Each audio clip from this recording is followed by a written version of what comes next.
So here's how I'm gonna cut my keys. Show you a little demo of them. So I've done a couple of Honda keys already. Sidewinders, done a couple. I even did regular keys too. See, that's not cut. Focus, that's how they end up. So let me go ahead and get started.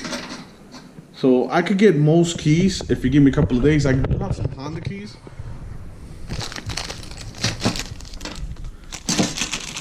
You know, I got some, but got a Nissan one too. Nissan keys, any key. Let me just show you real quick.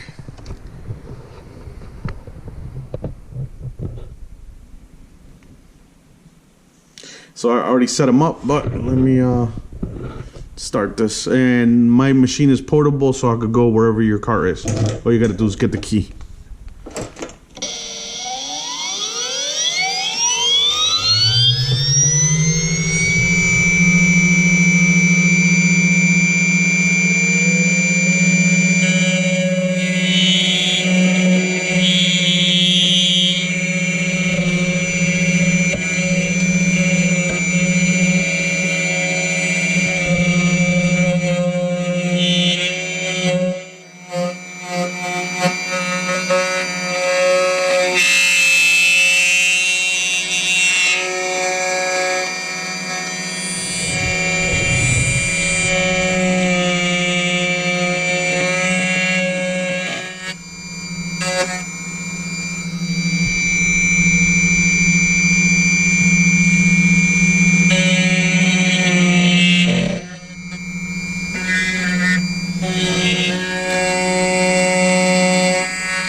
And that's it. Now to do the other side.